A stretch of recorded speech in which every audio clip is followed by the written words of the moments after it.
Caliber celebrates 25th anniversary. As a part of our celebration, we have initiated series of talks, which we call them as Quality Talks by Caliber. So in this, we would be talking to industry stalwarts and knowing from them what their journey is, what has been the vision from them for the industry, and also look at what is the wisdom they can share with us and with our fellow pharma persons. So as a part of this series, I have a guest here who has 3 decades of experience in quality and regulatory industry, has been a stalwart and visionary in quality management, and I had the pleasure of working with him for almost like more than 2 decades. Dr. A.R.M. Rao here with us.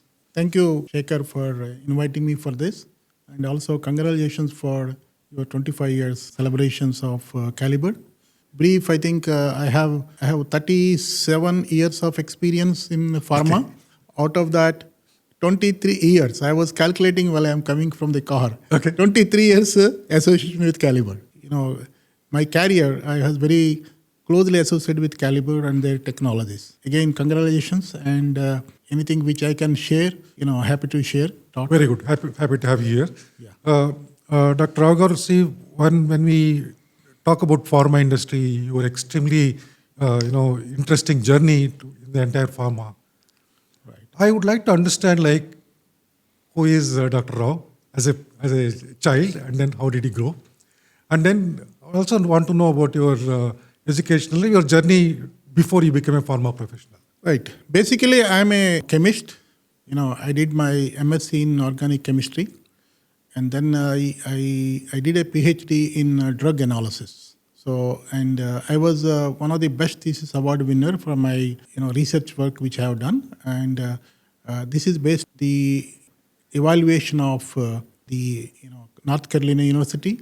Oh. My research has been evaluated by in Andhra University, one of the evaluator has to be a foreign institute. Yes. So the foreign institute which I was selected was North Carolina. They are independent. So based on their feedback, which they given on my research, that year I got the best thesis award, Wonderful. research award winner, right? So that is once I completed my PhD in drug analysis, I was searching for a career where I can able to perform and grow rather than just doing any job and getting a salary, right? So I got in 2 organizations. One is, of course, Ranbaxy. So even though my financial salaries was lower when compared to other, I chosen the Ranbaxy. That's very interesting. Chosen Ranbaxy, even though it is away from my hometown and everything. The reason being is that I was fascinated on the work rather than getting just money.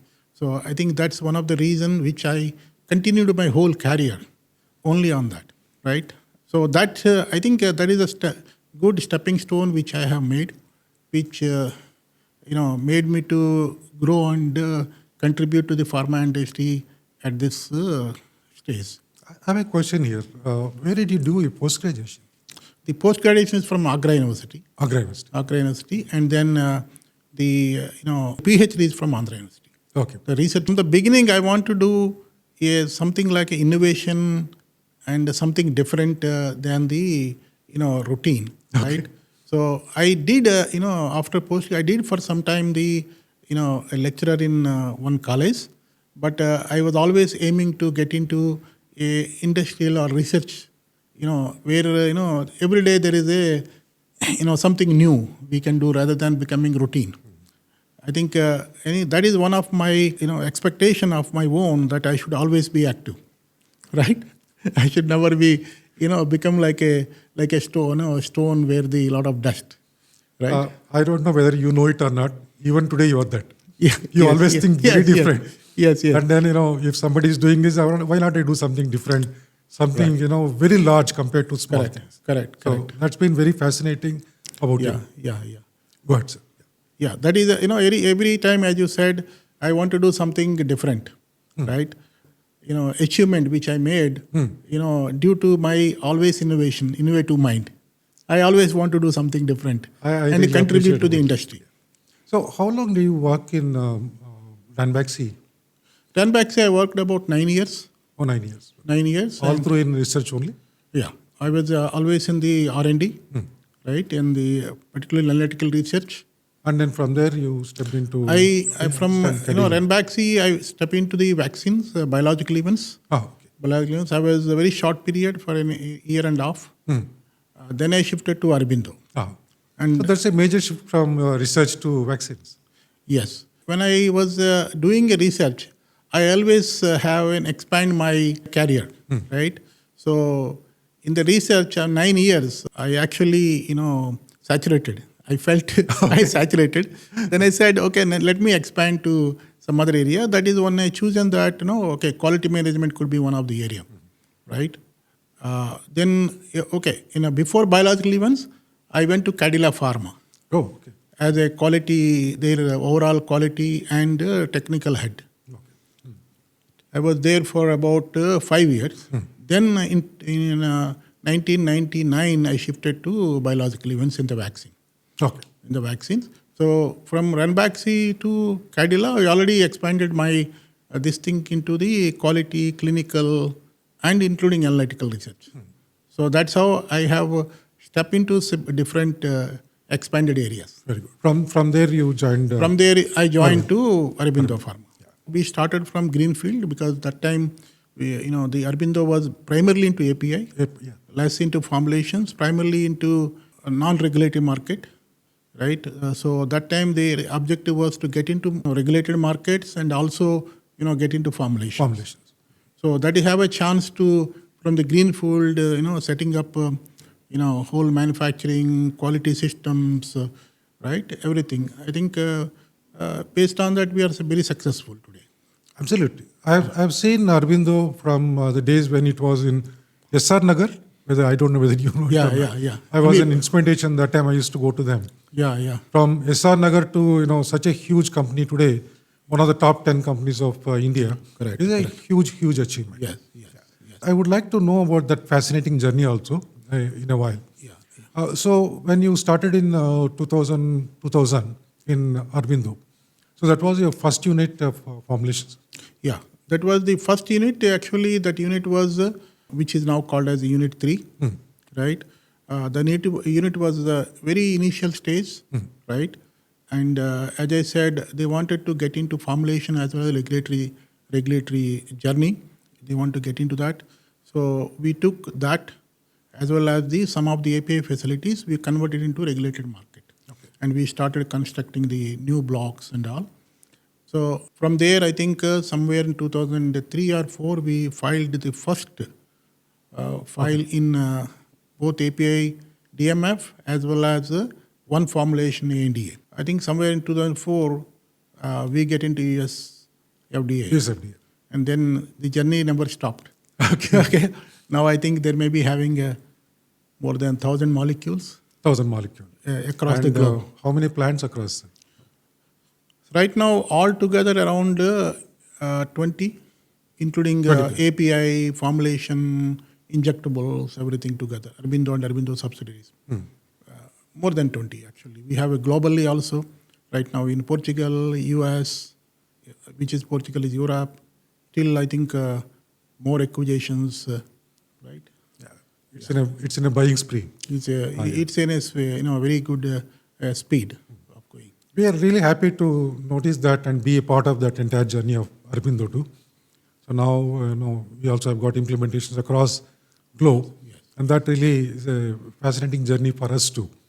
And Aurobindo was our second customer, right? Yeah. And I probably met you in 2002 with a call saying that, okay, come and demonstrate your limbs. Correct. So that's when we started. Right. When I look at after that journey has been really fascinating. When I look at the industry, I probably look at two ways of seeing it. Okay. One is, industry before Peter Baker intervention, which is 2011, 12, 13 area, and that after 2013. Correct. So I would probably say, that was a major stimulant for the technology adoption by industry. Correct. So he went on to find out a lot of data integrity issues. Correct. Technology would be the solution. But when you see that, so I'm talking about the year of 2013, But we almost started our LIMS journey in 2002. 2002. That actually makes you as a visionary. I don't have to tell that. Correct. So, as a technology adoption in the industry, why is it like you lean towards technology more? And what are the benefits you are looking at the technology from the quality perspective? So I think when we started in 2001, 2002, as I said, I was more into doing the new things and innovation. Of course, at the end, Always. benefit to the organization and the activity what we are doing. Anticipate the journey of the Aurobindo. So I have, it will become a complex organization. No. Right? And obviously, we should, I think, understand when compared to other industry, pharma industry is a discrete processes. It is not like a steel or aluminum, you pour one side ore and other side you get a steel, right? You have a lot of discrete steps. When you have a lot of discrete steps, there are a lot of human intervention. Absolutely. Right? When you have a lot of human intervention, by default, you will going to get some issues or deviations. So this is what I anticipated. Okay, if you have a small team, you can always oversee and monitor. And but when you become big, right, it becomes very complex to control the human, I would say, errors or human interventions. So I think that is what led me to understand, the company going to the one after another after filing and one after other sites, it is very difficult to manage. That's number one. Second is, if you want to do later, let's say after 1,000, 2,000 people, want to do later, it's very difficult to implement at a larger scale. So that led me to implement, let's do that immediately first, so that your implementation will complete and you only have to expand to other sites. I think that's one very wise step we have taken. So that is where, we started in automation first only the LIMS, because laboratory is one of the vulnerable, right? So we thought, let us close first laboratory, and not when it become very big. So it is very difficult to implement many units, many people involvement. And that is how we started. I think as you rightly said, people have not realized that, the way we are thinking, not realized that we have to put an automation to, address the future challenges, right? So, and there is always an attitude of, issues rather than reacting proactively, right? So I think the example what you given Peter Becker before or later, it is a, reaction to the issues, right? So what we did is we anticipated proactively and did it. That's why we don't have any issues. Now, if you see the journey, all audits of Aurobindo, you never see any data integrity issues. Yes. That's one of the thing is we have, all critical stages, we will put in automations so that we can reduce the human intervention. See, even today, if you see it, human, root cause for 483s, human is the major thing. Major company. So that's actually a very, very great, vision of, controlling where the problem would come and then how you want to control it. So that's a really huge thing. So people implement, we have actually seen a surge after Peter Baker, whatever I said, as a part of reaction, as you rightly said. Yes. But you did work on a proactive side and then implement that. Yes. My discussions with you several times, talking about look at software as an enterprise system, not as a one unit, right? So that was a good learning from you. And then we did go, creating an enterprise application with like one masters and then replicating it quickly. So all those things. So that's how probably we have been catering to industry also today. One of the important thing when you become a complex, which I looked at, is the senior management escalation. Yes. Right. So one of the biggest issue which now industry is facing is not having when we become complex, oversight become very, very difficult. Very difficult. If you have manual systems, if you don't have electronic systems, it is more difficult to, oversight. What is happening, which corner we don't know. So that is where I think I recommended, and you've done a really good job of having an enterprise system, common masters. So today, anything we can see in a finger tips. Yeah. You press, I can get the, how many OS has, how many, people send analysis, everything, right? So that is why, I always preferred an enterprise version. The escalation is very important. Senior management escalation is very important. Absolutely. And overview of the whole, because typically, not only India, anywhere, the senior management is very busy on, many other things, administrative things, rather than looking at this, right? So if you have a proper escalation process, your decisions will be fast, right? I think that is a key, which I see many organizations, why they are failing is, by the time the escalation reaches to them, it takes sometimes several days or So several by the time months. damage is done. Several months. By the time it will damage, you can't take a proactive action. I remember one interaction with you. One of our US board members was here, and he wanted to see or meet a customer who has been using LIMS. So I brought him to you, and then he was asking like, how important is LIMS for you? He said, LIMS is not there. We have to stop. And one more thing you said, though we expanded our product range, though we expanded our production, we are still in a position to contain the size of the team and then work with it because LIMS is helping. Yes. So one interesting, there are several traits of leadership. Correct. Your leadership has been, what I have observed is very, very meticulous in the meetings, reviews, and a little bit you are known as an aggressive reviewer also. Right? So I just wanted to know about your leadership style and why you adopt that style. You are very, very meticulous, absolutely. Yeah. So that is what I said. See, what happens is as you grow as a senior management, we wanted to see only superficial things. Unfortunately, in pharma, as I said, there are a lot of discrete processes. Unless you don't integrate those discrete processes and give a oversight escalation, to the senior management in a real sense, right? It is very difficult to monitor and understand, right, which corner what is happening. Now, if you don't have that, what will happen? It will happen is your damage control, if any, will be sometimes may go out of your hands. So that is why we put all escalations. We will review very meticulously, as you rightly said, so that we will have a right action at the right time, right?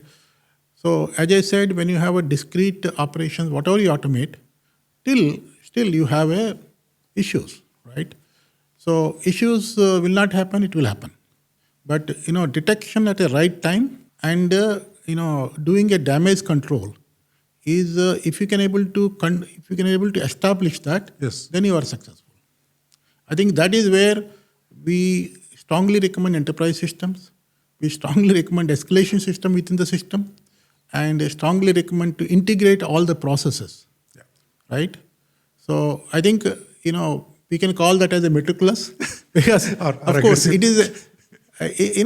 What happens when you put this system, you will end up with a lot of issues, right? Yes. Obviously, a lot of issues. Now, there are two things. Either you don't look at those and don't put some system, such system, so it will come all issues with you, and then you have to take a decisions, right?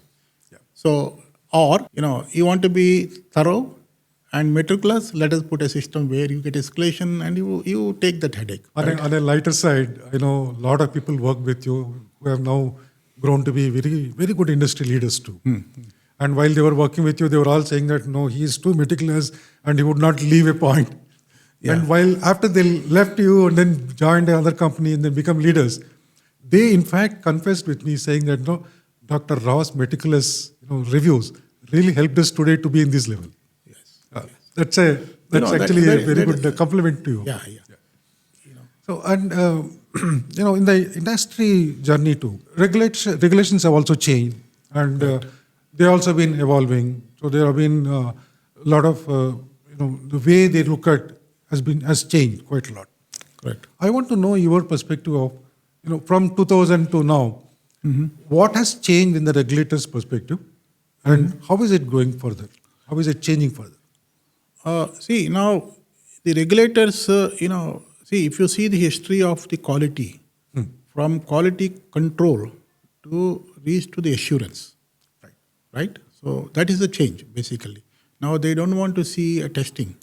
They want to see assurance, right? So from now assurance to they bring it to a real time, analysis, real time data, right? So that, you will not depend on the only testing. You depend on the giving assurance to the product in the market, right?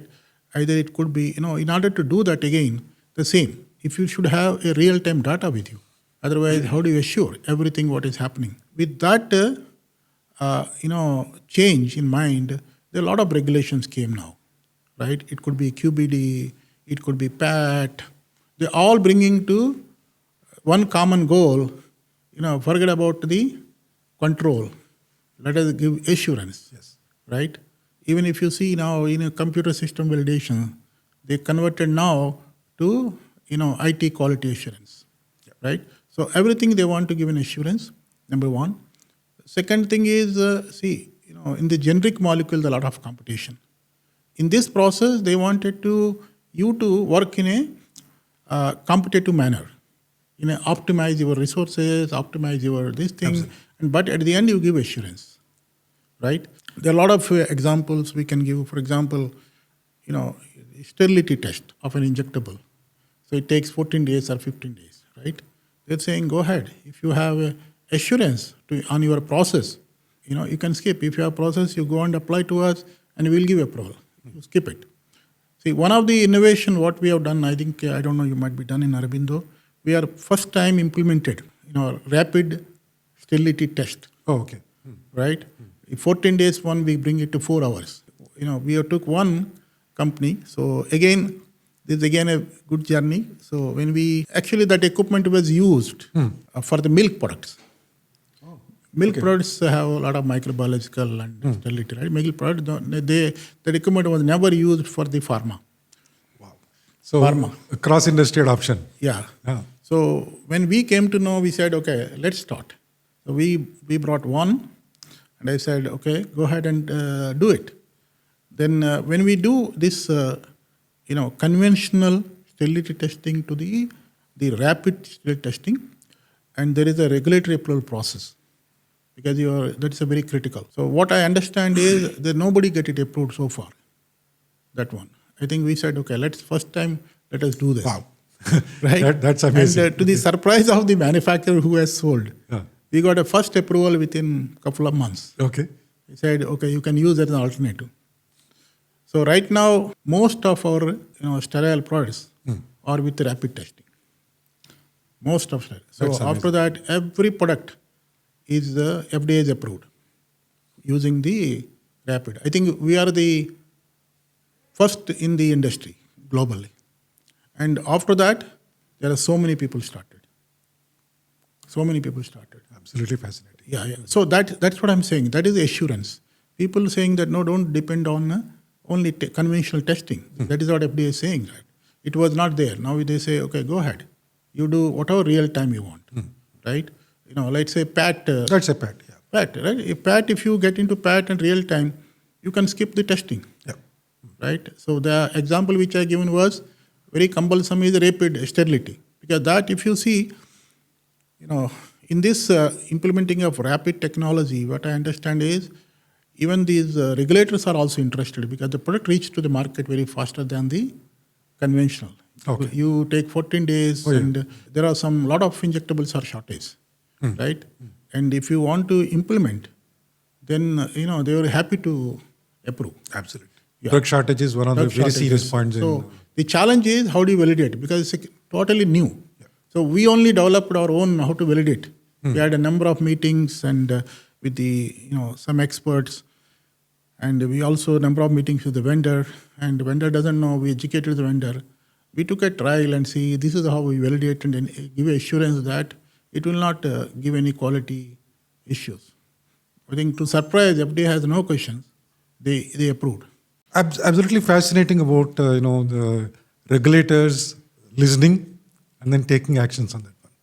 That actually reminds me one more question or topic, or it's probably call me story. I was in US, and then you also came to US with your entire team to present something to FDA, Right. right?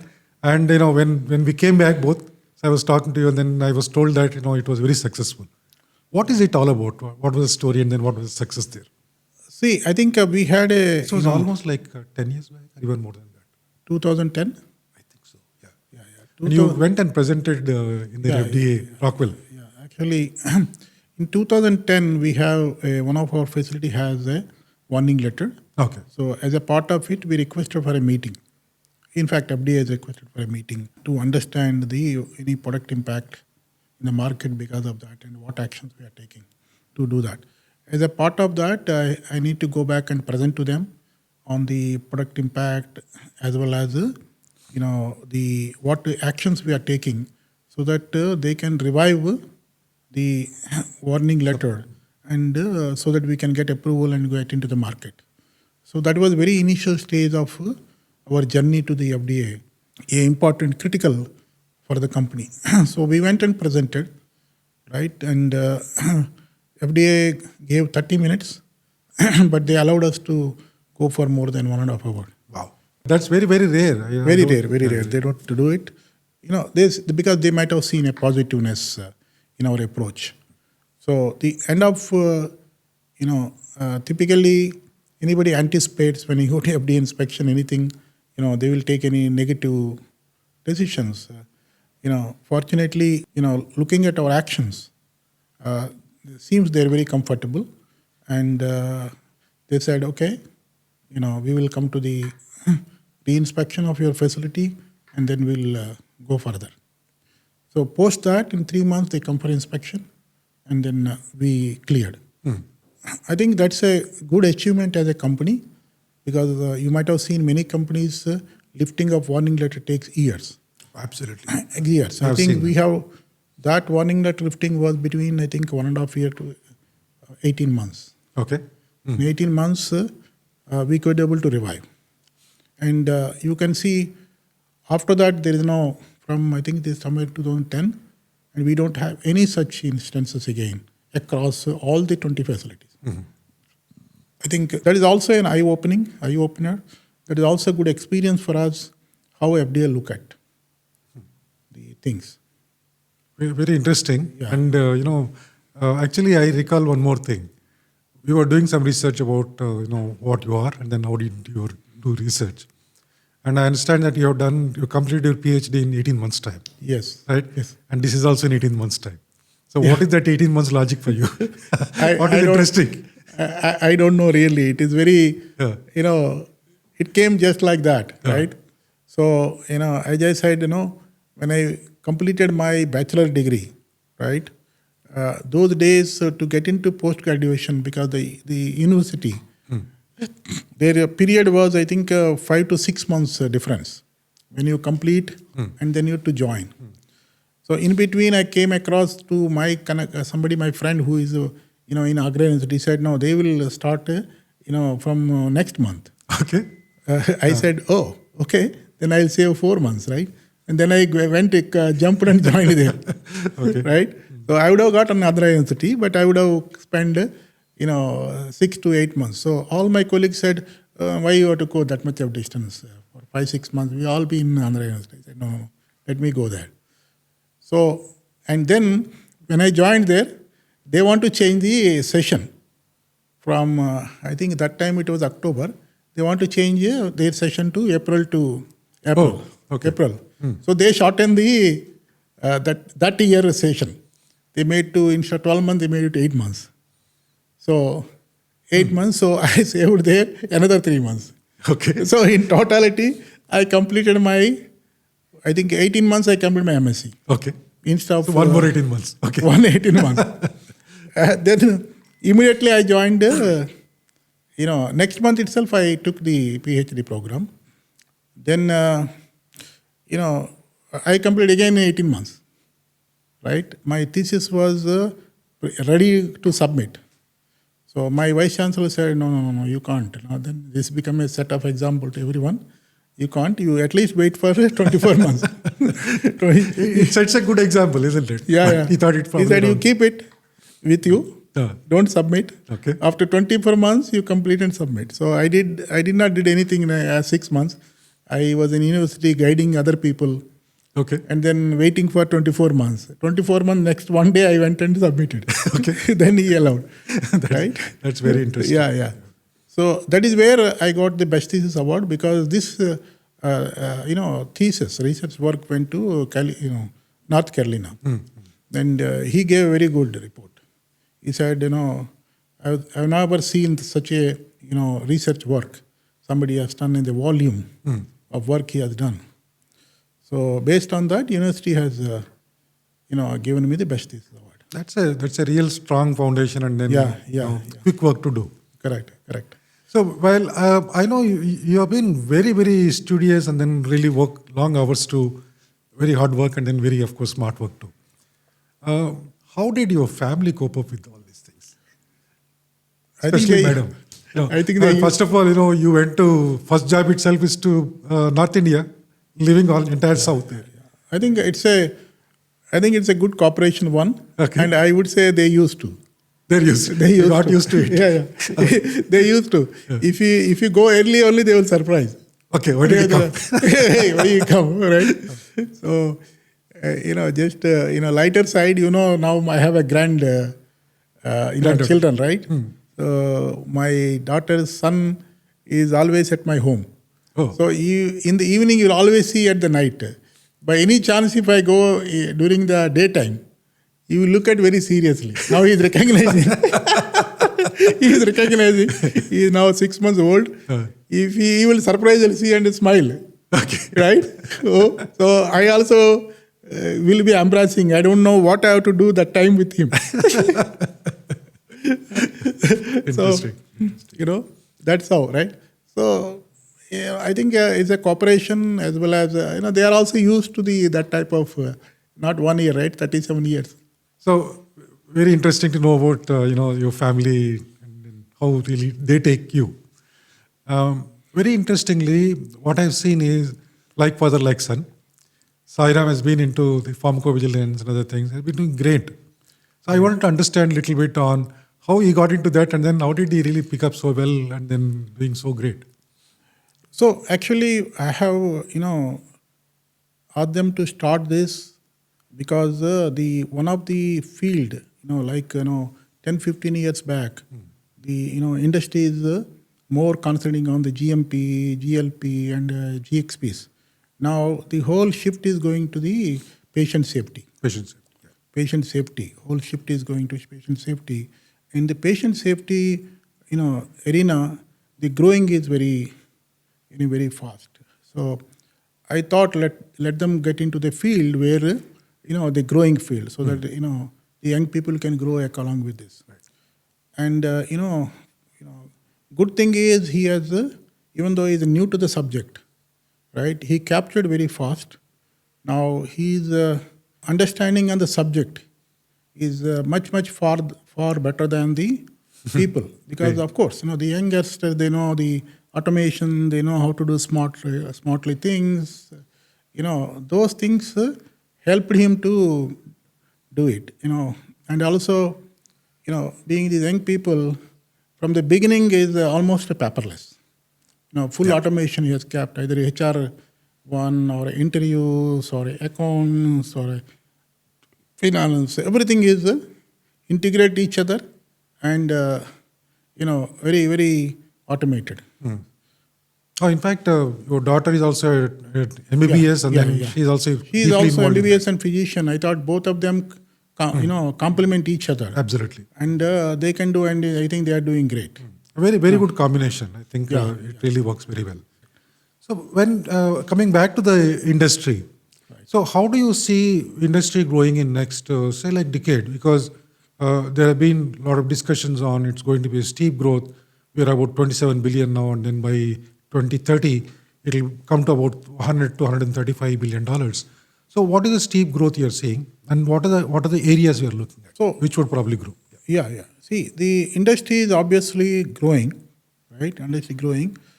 from generics to the branded, branded to the new drug to the biosimilars, right? That is how the steep growth is definitely will happen, right? Including some part of vaccines, right? Mainly people are looking at biosimilars and biologicals, while generic medicines are continuing to approach. That is a growth part. But the challenge part is now, availability of, qualified, manpower. Manpower. Yeah. Manpower, safety and quality of the producing safe, consistent product, right? That is where regulators are going. They are not looking at, as I said, not only control, they are putting a consistent assurance, right? That is where they are looking at PAT and real-time data, everything, so that whatever manufactured, each unit will have the same consistency, right? So that is another challenge. And, the cost optimization. Because as we growing, the cost is also coming narrow with all the taxes and all, increasing, right? So the challenge, these are the challenges. The only way they come out is put more automation, reduce the human intervention, right? So the industry is now going through, you might have seen in your field, industry is going through a lot of automation from the, not like, 15, 20 years back. Yeah. Now they're looking at very, very clear, automation, seamless, operations, low, human interventions. So these are the things they're looking at. And also they're looking at, integrating all operations, Yep. Enterprise systems. This is where they're going towards Yep. it. So actually, industry has grown. Basically, when we were talking in last week in one of the seminars, it has grown from data to automation to intelligence now. Correct. So everybody is looking at how do I derive intelligence from the entire data available, Correct. and how do I take it? That's a philosophy of even quality metrics too. Sure. FD is also so serious about that to implement it. Correct. So, and then when we are talking about these things, how is AI coming up in the industry now? So, see, as I said, because of all these challenges, right? People are looking at ML-AI combination, so that they can predict, they can analyze the data, they can do it. So AI is going to play a very important role, right? Of analyzing the data and giving the input output to the predict analysis, right? With ML data. So I think the AI seems to be growing. They're trying to incorporate everywhere. I believe it's a long way to go. Yep. One of the biggest issue in pharma is, of course, compliance. Compliance, right? So we have to make AI in a compliance mode. So I was involved in some of the discussion with big companies whom they wanted to implement, the AI. The question is arising is, how do you validate that? How do you validate that? Yeah. How do you validate that? And what is the accuracy levels? Accuracy levels, I can confidently say, if I put a AI tool, I get 80% accuracy, 90% accuracy, right? Because Still not 100. So never expected is 100%. Yes. So far. So I've seen recently some of the AI applications where after each operation it says 80%, 90% accuracy, 80% is automated, system is automatically telling that, 80% accuracy. But the issue is, which I have practically, tried to implement certain things, is consistency. Today it could be 80%, tomorrow it could be 50%. Yep. Right? So the people who wanted to implement AI, they should understand very clearly what is the input and what is the expectation. I think variables, not input, I would say the variables. The variables what you are going to incorporate into the AI. Yeah. Now, absolutely fascinating view of the AI, because in industry there are people who are thinking that I apply AI, everything would happen. Everything would happen, yeah. But these guardrails are extremely important.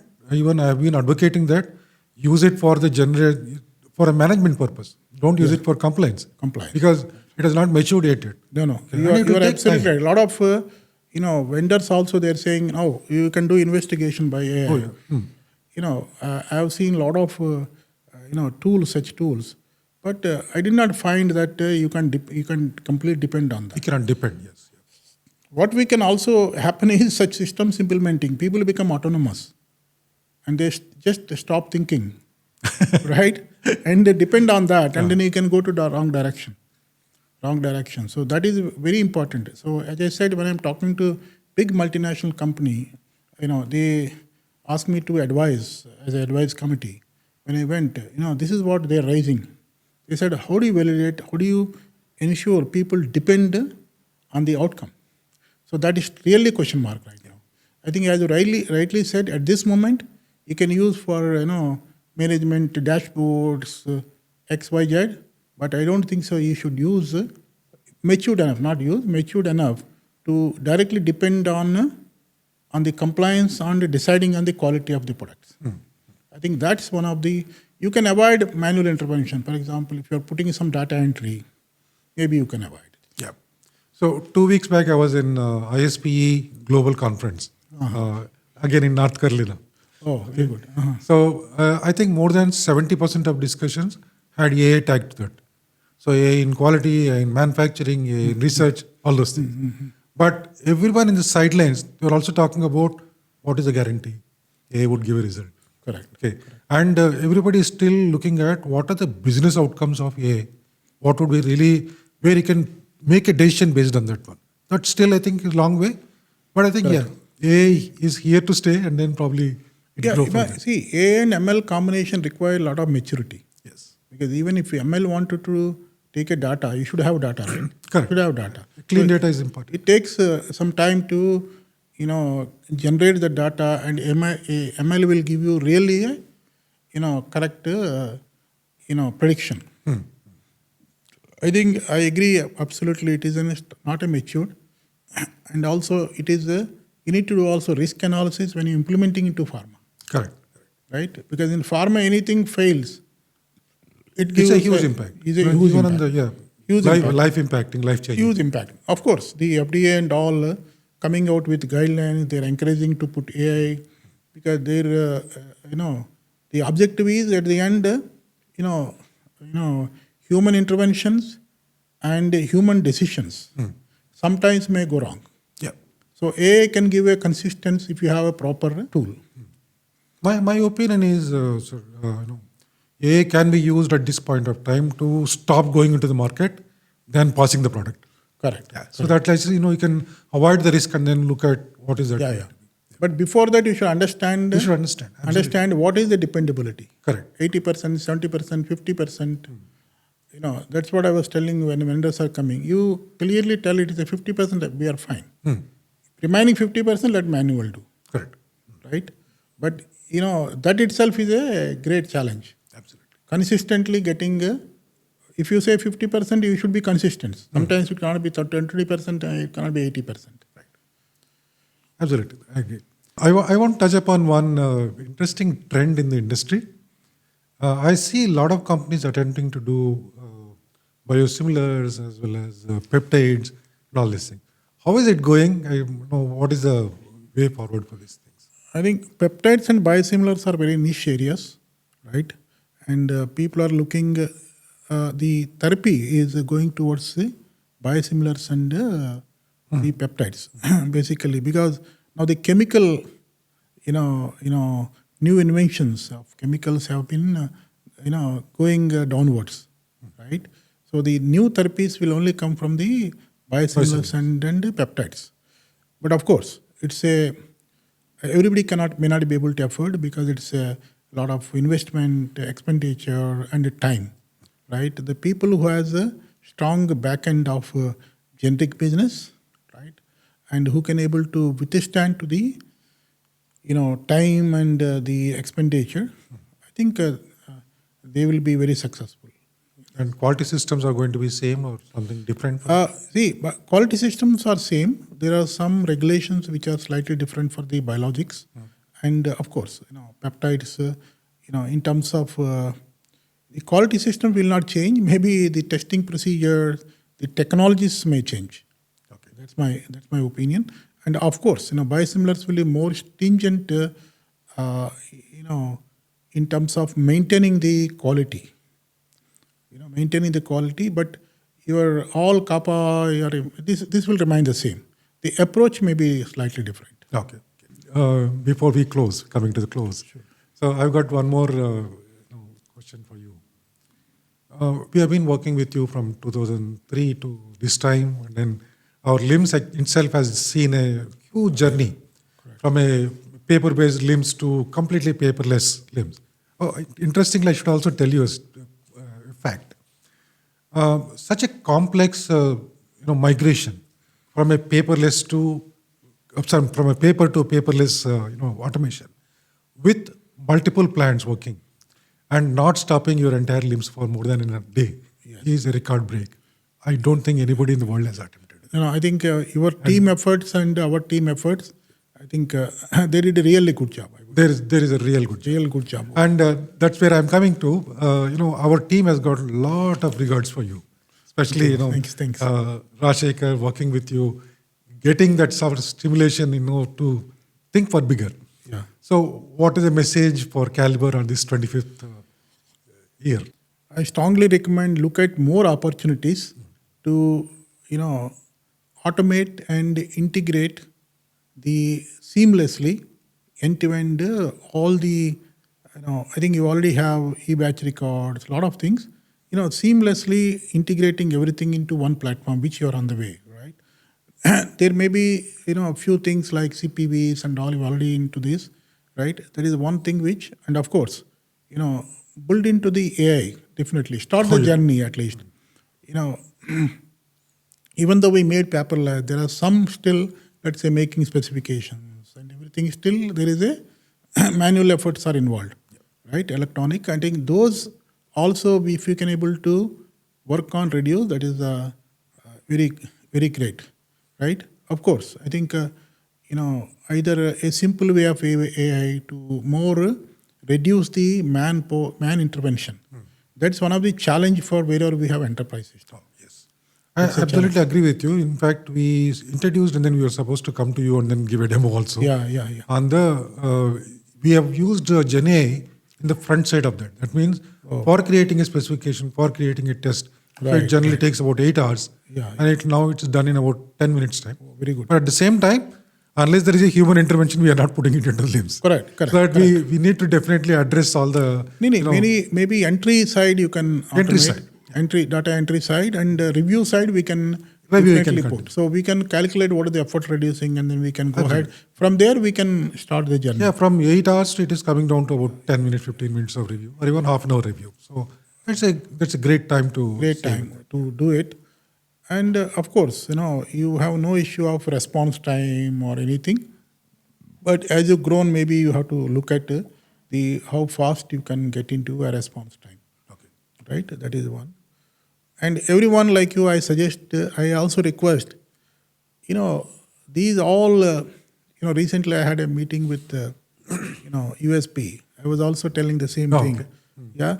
I'm saying that, you are all addressing the big companies.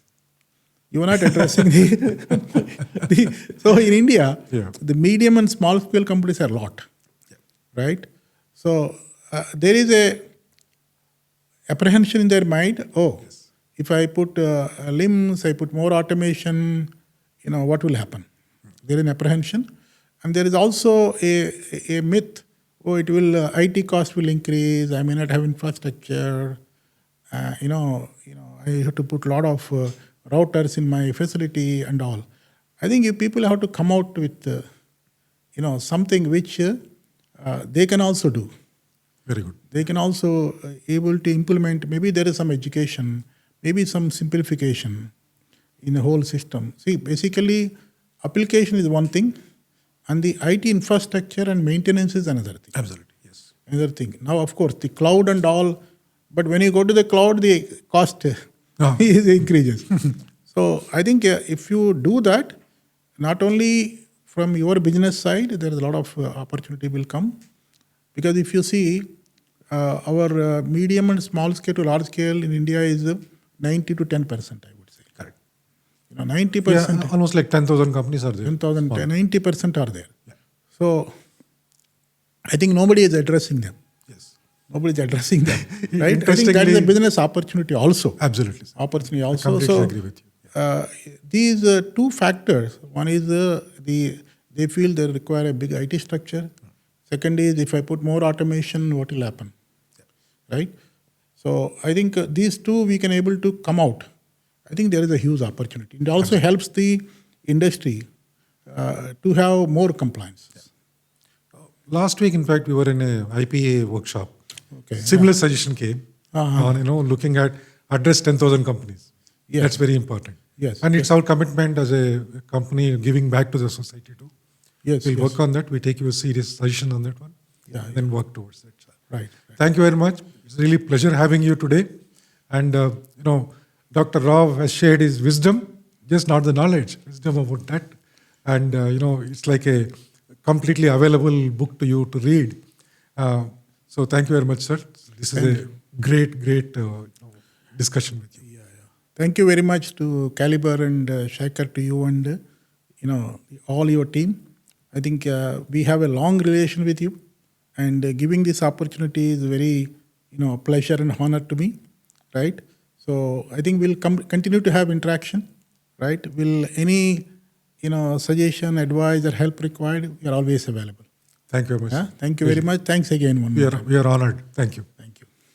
That was Dr. Rao for you, a visionary, a quality leader, and you'll have many more podcasts in future. Stay tuned. Thank you.